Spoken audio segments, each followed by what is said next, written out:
Assalamu alaikum everyone. My name is Alia Sanji, and thank you so much HIC and Iman for giving me this awesome opportunity. I can't wait to cook for you guys today. We're going to be making some chicken biryani, East African Khoja style.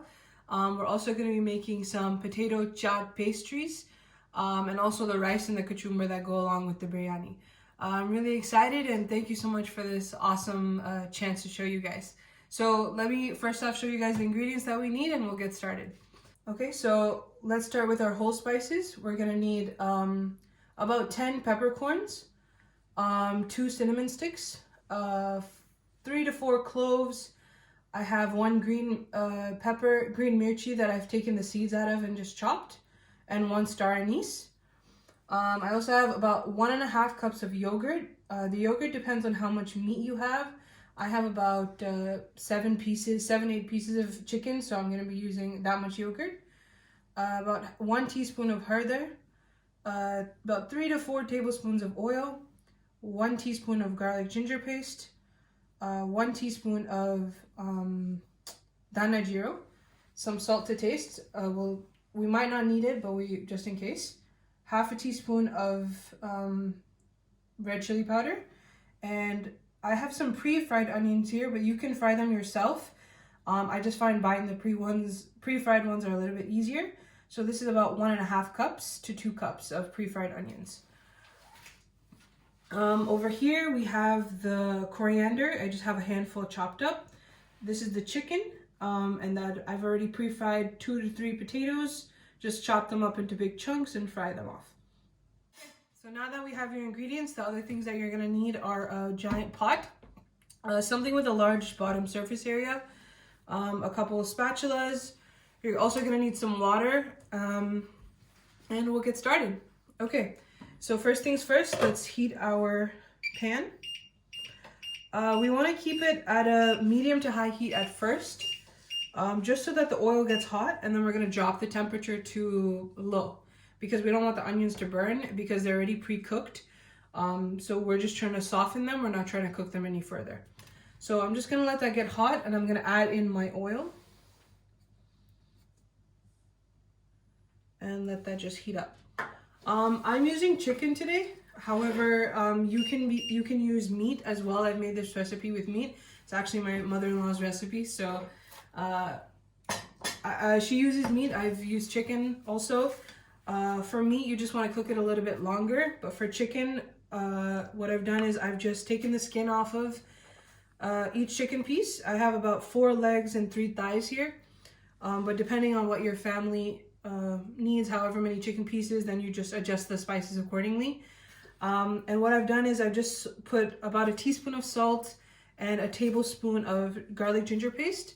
I've also cut slits in the chicken pieces so that the marinade gets inside. And I've refrigerated this for about 2 to 3 hours. You really want to get that flavor like inside of the salt and the ginger and the garlic. And it being in the fridge for a while will allow it to absorb that flavor. So I'm just going to unwrap this so it's ready to go. And we will be using that in a bit. Okay. So as soon as you feel that your oil is starting to heat up, we're going to go ahead and add in our onions.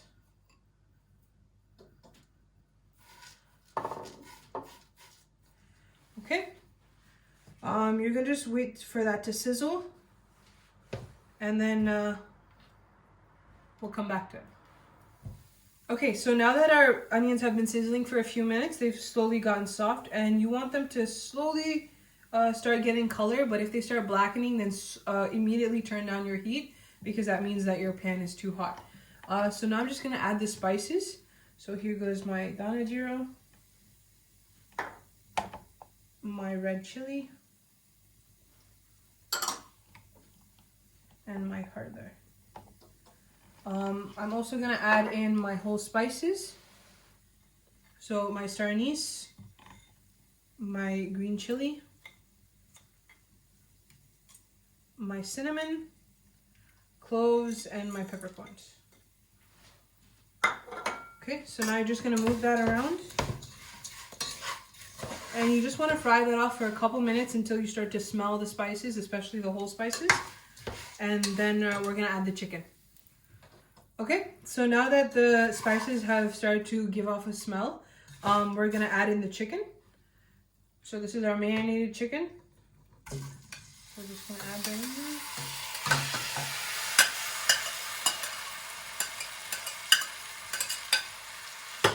Okay, now just stir it through well.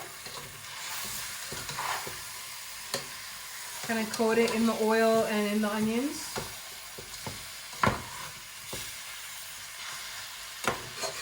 Now if you find that your chicken or your meat is crowding the pan, then you might want to get a bigger pan because you don't want it to be too crowded, otherwise everything won't cook properly.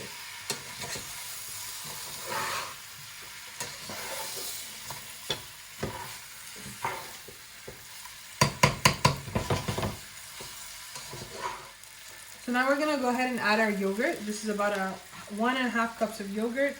Make sure your heat is on low. You don't want the yogurt to burn.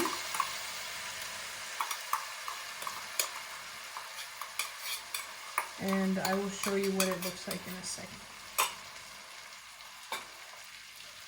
And just mix it through gently.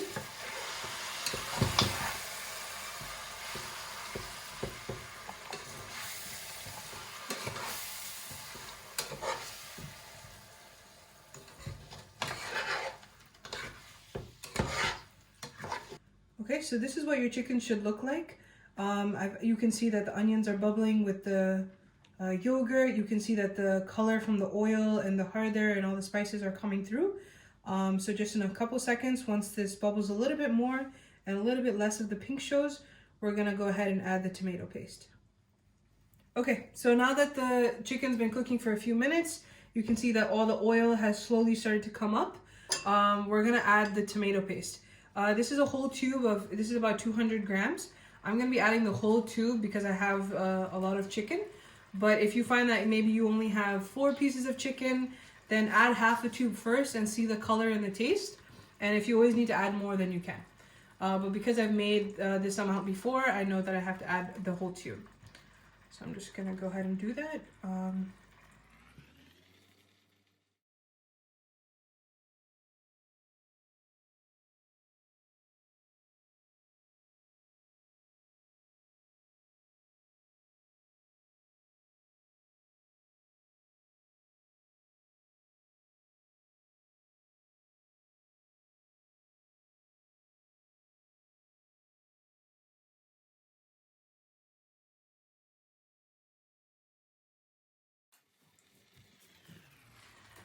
Okay, so now that I've added the whole tube of tomato paste, I'm gonna add an extra teaspoon of garlic and ginger just because I like that extra garlic ginger taste. You don't have to if you don't want to because there is garlic and ginger in the chicken already in the marinade, but I just like it a little bit extra garlicky. And we're just gonna mix that through now. Just be gentle because you don't wanna make holes in the chicken or anything. You just wanna be very gentle. So just mix it through. Okay, so now that we're back, let me just show you what it looks like. I've added the tomato paste and I've mixed through the yogurt, the tomato paste, the spices, the whole spices, the chicken. And you can see like there's a thick paste that's formed. So it's gonna look like this. This is all the onions that have softened down with the yogurt, with the garlic. And this will all smooth out and become a curry like when we add the water. And it'll thicken up. Okay, so now that we've gotten to this stage of the biryani where it's starting to get thick, you can see the chicken pieces are slowly getting white around. We're gonna add some water. Now you notice that we haven't added salt yet. Because there's salt in the chicken already when I marinated it, I'm not gonna check for salt until it's almost done cooking because I don't wanna put too much salt. So I can always add salt at the end, but obviously I can't take it out. So I'm gonna wait till the end to check for salt. So now I'm just gonna add some water. Now I'm gonna add enough water just to cover the chicken. So just about there.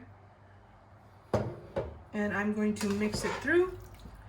Now mix it well because you want it to break down all that paste that you've created.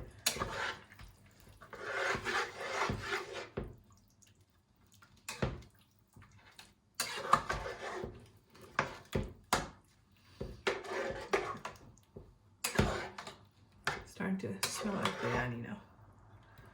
So now we're at this consistency. I've just added enough water to cover the chicken. If in the cooking process I need more water, I'll add it. But for now, this is good. So I'm going to put up my heat to about a simmer. I'm going to put a lid on it and I'm going to just leave it alone and let it cook. Okay, so now I've covered this biryani and I'm going to set this on a simmer. You could do a little bit high of a simmer. Because mine is chicken, I'm just going to put it about medium low. And I'm just going to leave it alone and we'll check on it periodically. Now, if you have meat, yours timing will be a lot different because meat takes a lot longer to cook in the sauce. So you will have about a simmer period of about 3-4 hours.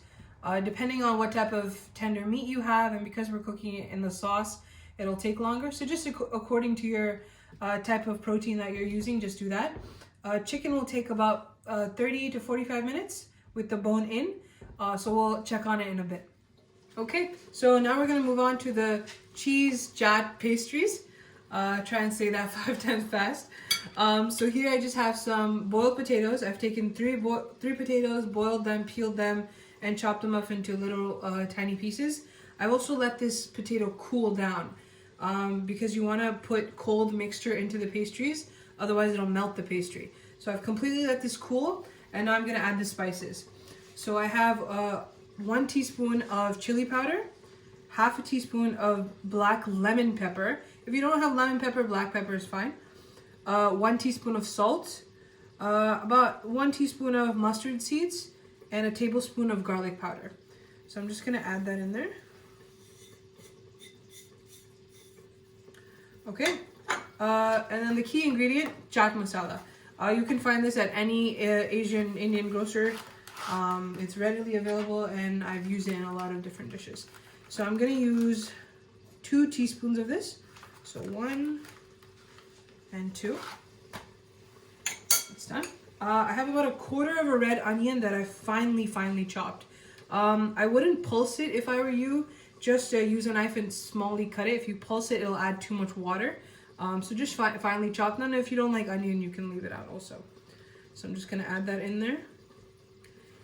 And lastly, I have a handful of chopped coriander. I'm just going to add that in as well. Okay. And now I'm just going to mix this really well. You can even break the potato as you're mixing it just to get in all the spices.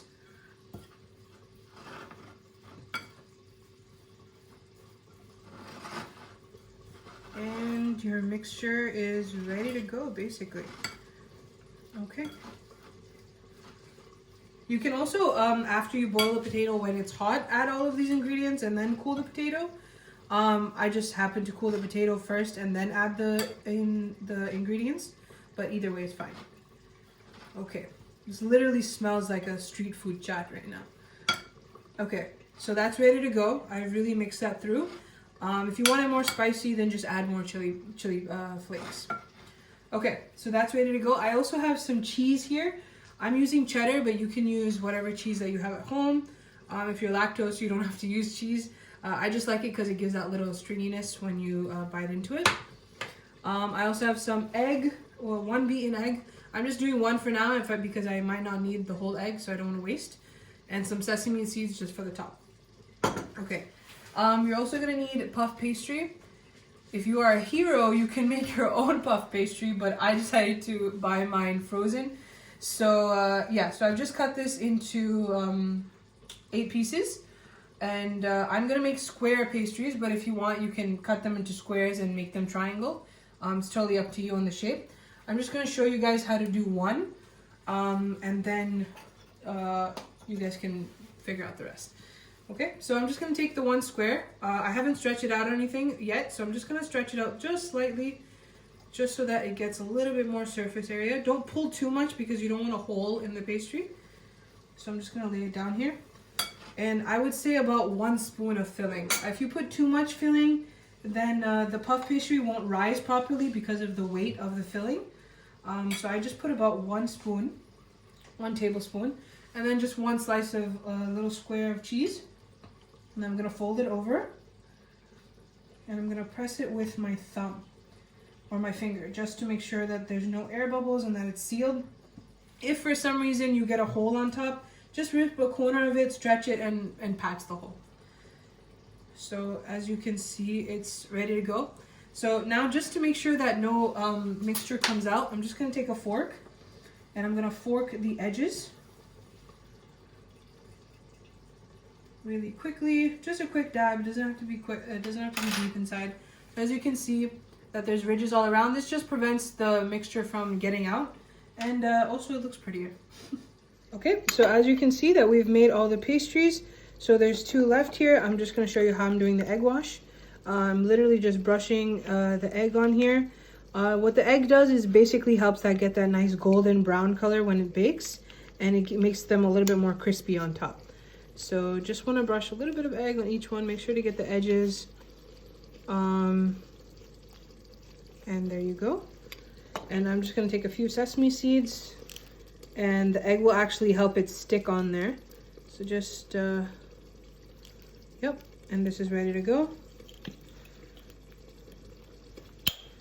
Okay, and now I'm just going to take this, and we're going to bake it at 350.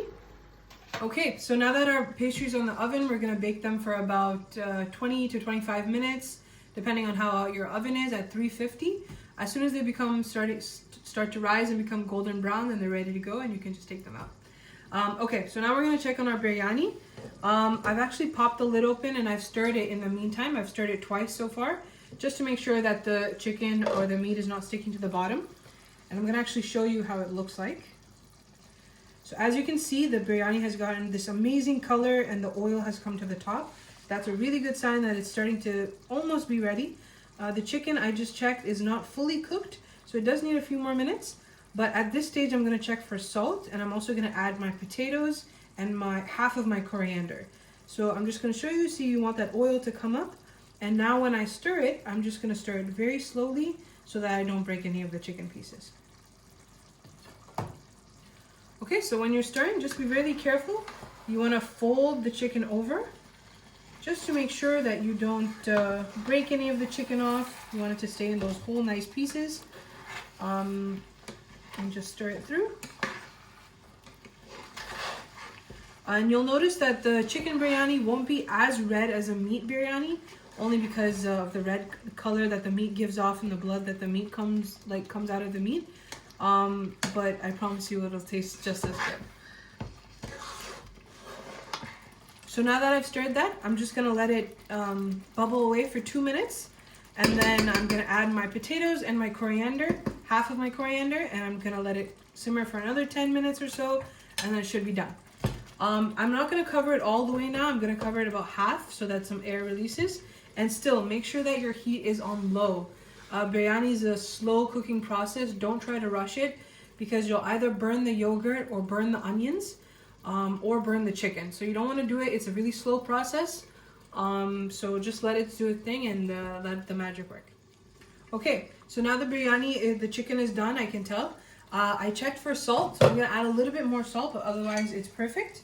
So I'm going to add a half teaspoon of salt or so, but you add if you need. You might not need it depending on how much meat that you have. So I'm just going to add that chicken. Now my potatoes, I've already pre-fried, just to make it easier. So you just want to cut them into nice big chunks. I'm just going to add that in here.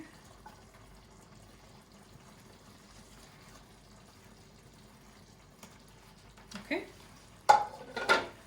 And I'm going to mix it. Oh, and I'm also going to add half of my coriander, and the other half we're going to leave for the top. Now, just be really careful when you're mixing this now, because you don't want to, one, break the chicken, and one, now break the potatoes. So just mix it very gently. You want to almost like fold it into each other. The chicken is cooked beautifully. You can tell like it's peeling off the bone here, so you know that it's cooked, and the oil has like come to the top. And also when you're mixing, just run your spatula or whatever on the bottom, so that you get any of that onion or anything that's stuck to the bottom. You can just pick that up. Okay. And that's good to go. Okay, so your biryani is done. It's ready to go. I'm just going to top it with the rest of the coriander here. And it is ready to be served, nice and hot. So I'm just gonna cover that just so that it stays warm, and that's ready to go. Okay, so now quickly we're just gonna move to the kachumber. I'm just gonna show you how I make it. So I have some cucumber here. I've just peeled and chopped them really small. I have 1 green chili that I've sliced really thinly. 1 small or medium-ish red onion that's chopped, and 2 Roma tomatoes that I've chopped really finely. So I'm going to add that in this bowl here. Now you can add carrots to your kachumber or whatever other things that you like in there. I don't add carrots, but a lot of people like it, so if you want to add carrots, then go ahead for that.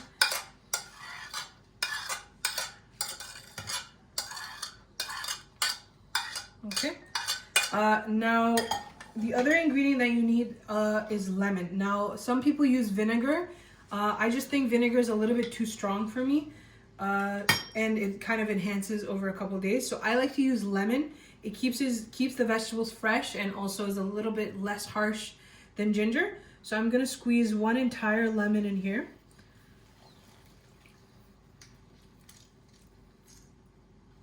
Okay, so that's half. And the other half. And this kachumber will stay in the fridge for a few days, no problem.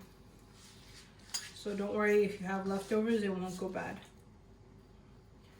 Okay, so that's done. And the last ingredient is salt. So I'm literally just going to sprinkle of salt. And now you're gonna mix this. Now the best kachumber I find is when you leave it. Don't eat it right away or make it ahead of time. Because you want all of that, like, the juices to mix. So I would say leave it for like half an hour to an hour, and it's gonna get really intensified and give it that yummy like kachumber flavor that we all love. Okay, and that's done. And for the last component is the rice. So let me just show that to you. Okay, so I have 2 cups of basmati rice here. I don't know if you can see that. I'll just move that. Okay, so I have 2 cups of basmati rice here. I have boiled it and just let it out to cool a little bit. The key for a good rice for a biryani is soaking it. So you want to soak it for a good hour, 2 hours, because you don't want any starch. Otherwise, the rice gets really stodgy. So make sure that you pre-soak it for a while, and then boil it and watch it. Don't just let it go, because it can go from nice and separate grains to mushy really quickly. So as you can see that the grains are completely separate. I did 2 cups of rice for the amount of biryani that we have. And I'm just gonna make a little bit more fancy biryani like. So I have about 3 tablespoons or so of hot water, and I'm just gonna take a pinch of saffron. Love saffron. It's like one of my favorite spices. So you're just gonna take a pinch of saffron and kind of crush it in your fingers into the water. And that'll give it that nice saffron taste. Now I find because sometimes when saffron is old, it doesn't give as good of a color. I'm just adding a little bit of egg yellow food coloring or whatever food coloring you have. I'm just literally going to add that much, like 1/4 of a teaspoon, not even. And I'm going to mix that really well. Okay. All right. So the reason I've laid my biryani flat is just so that I can get a good surface area. So I'm just going to literally, this might be easier if I pour this, and you can see that beautiful yellow color and the strands of saffron. Okay, so when you poured about half, just kind of fork, like with a spoon or a fork, kind of fluff it up a little bit. Just fluff it up. Try to be gentle because you don't want to break the rice. Just fluff it up. You can see like it's gotten this amazing yellow color. And now just add the rest. And you're good to go. So you can either use, now with this biryani, you can do 2 things. You can either eat them separately, or you can layer it. If you want to layer it at this phase, I would take about half the rice out, put half of the biryani down, and then a layer of rice, and then a layer of biryani on top. And then I would cover it in foil and put it in the oven just to steam and kind of get together for like 15 minutes. But if you want to eat it separately, then it's ready to go at this point. Okay, so we're finally done, alhamdulillah. Here's our beautiful saffron rice, our really fragrant and delicious looking chicken biryani. As you can see here, it's got nice thick and red here. The oil has come up, so it's ready to go. Our kachumber and our pastries are done. So that was our meals for today. Thank you so much for allowing me to cook for you guys. I really hope you guys try this recipe. If you're looking for more recipes, I actually have an Instagram page called The Puzzled Chef. It's at the.puzzledchef on Instagram. So give me a follow, and I try and post recipes every week. And thank you so much for this opportunity, and Eid Mubarak in advance. Thank you.